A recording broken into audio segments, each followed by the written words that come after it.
Kollywood star Dhanush, Akkineni Nagarjuna, Rashmika Mandanna, gym Sarbh కీలక పాత్రలో Sekhar Kammula direction లో తెరకెక్కిన కుబేరా బాక్సాఫీస్ వద్ద దూసుకుపోతుంది. అద్భుతమైన కంటెంట్ తో వచ్చిన ఈ సినిమా ఏకంగా 3 గంటల నిడిపి ఉందన్న విమర్శ తప్ప స్టోరీ అద్భుతంగా ఉందని, నటీనటుల యాక్టింగ్ అదిరిపోయిందని, ముఖ్యంగా శేఖర్ కమ్ముల టేకింగ్ అదుర్సని ప్రేక్షకులు పొగడ్తల వర్షం కురిపించేస్తున్నారు. ఇటీవల కాలంలో సరైన హిట్ లేక బోసిపోయి థియేటర్ల వద్ద మళ్లీ హౌస్ఫుల్ బోర్డులకు దర్శనమివ్వడంతో సినీ వర్గాలు ఆనందం వ్యక్తం చేస్తున్నాయి. ఈ నేపథ్యంలోనే కుబేర టీం ప్రమోషన్ వేగం పెంచింది. శనివారం సక్సెస్ మీట్ నిర్వహించిన టీం చిత్ర విశేషాలను షేర్ చేసుకున్నారు. ఈ నేపథ్యంలో మేకింగ్ వీడియోని సోషల్ మీడియా ద్వారా షేర్ చేసింది యూనిట్. ఈ మేకింగ్ వీడియో చూస్తుంటే ఈ సినిమా కోసం టీం అంతా చాలా కష్టపడినట్లు తెలుస్తుంది. దేశంలోనే అత్యంత ధనవంతుడైన వ్యక్తికి, వీధుల్లో జీవించే ఒక బిచ్చగాడికి మధ్య జరిగే సంఘర్షణ ఇతివృత్తంగా కుబేర చిత్రం రూపొందింది. ఇందులో ధనుష్ బిచ్చగాడిలా నటించగా జిమ్ సర్బ్ బిలినియర్ పాత్ర పోషించారు.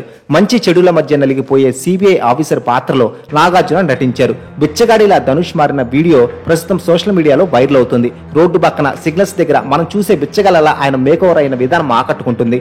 గెటప్ తోనే కాదు, మంచితనం, అమాయకత్వంతో కలబోసిన పేదవాడిగా ఆయన యాక్టింగ్ అద్భుతంగా ఉంది. ఇప్పటికే 2 సార్లు జాతీయ అవార్డు అందుకున్న ధనుష్ కుబేరాతో హ్యాట్రిక్ కొట్టడం ఖాయమని అంటున్నారు అతడి ఫ్యాన్స్. అయితే ధనుష్ ని పొగడ్డం వరకు బాగానే ఉన్నా ఈ సందర్భాన్ని తీసుకొని కొందరు తెలుగు హీరోలను ట్రోల్ చేస్తున్నారు. ప్రస్తుతం టాలీవుడ్ లో ఇంతలా కష్టపడే హీరో ఎవరు లేరని, అంత దమ్ము కూడా ఎవరికి లేదని విమర్శిస్తున్నారు. మన తెలుగు హీరోల మీద నమ్మకం లేకనే శేఖర్ కమ్ముల కోలీవుడ్ నుంచి ధనుష్ ని తెచ్చుకున్నారని కూడా మాట్లాడుతున్నారు. అయితే దీనికి మరొక వర్గం కౌంటర్ గట్టిగానే వినిపిస్తుంది. 1994లో వచ్చిన భైరవ దీపం సినిమాలో నందమూరి బాలకృష్ణ కురూపిగా నటించి మెప్పించాడని, అప్పుడు కనీసం కణంలా కూడా లేని వాళ్ళకి ఈ విషయం తెలియక ఏదో పిచ్చివాగుడు బాగుతున్నారని కౌంటర్ వేస్తున్నారు.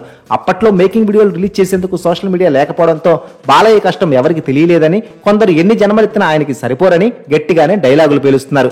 సంగీతం శ్రీనివాసుడు డైరెక్షన్ లో నందమూరి బాలకృష్ణ, రోజా జంటగా తెరకెక్కిన భైరవ దీపం సంచలన విజయం సాధించిన సంగతి తెలిసిందే. అప్పటి వరకు ఎన్టీఆర్, ఏఎన్ఆర్, కాంతారావు తరం వరకే జానపద చిత్రాలు వచ్చేవి. అయితే ఎన్టీఆర్ వారసుడైన బాలకృష్ణతో సంగీతం శ్రీనివాసరావు అద్భుతమైన జానపద చిత్రం తీయడమే కాకుండా ప్రేక్షకుల చేత ఔరా అనిపించారు. ఇందులో బాలకృష్ణ కొద్దిసేపు శాపగ్రస్తుడై కురూపి గెటప్ లో కనిపిస్తారు.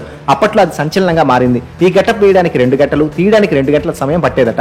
అయినప్పటికీ బాలకృష్ణ ఎంతో ఓపికగా ఉండేవారట. అంతేకాదు ఈ గెటప్ లో వంగుతూ నడవాల్సి రావడంతో దానికోసం చాలాసేపు ప్రాక్టీస్ చేసేవారట. నీరసంగా కనిపించడం కోసం ఫుడ్ తీసుకోకుండా కేవలం జ్యూస్ మాత్రమే తాగేవారట. ఈ గెటప్ ని రిలీజ్ కి ముందు పోస్టర్ లో రివీల్ చేయకపోవడంతో సినిమాలో చూసిన వారంతా ఒక్కసారిగా షాక్ అయ్యారు. ఎప్పుడో 30 ఏళ్ల క్రితమే బాలకృష్ణ ఇలాంటి సాహసోపేతమైన గెటప్ వేస్తే తెలుగు హీరోలకు గెటప్ వేయడం రాదు, నటించడం రాదంటూ విమర్శలు చేయడంపై కొందరు మండిపడుతున్నారు కూడా.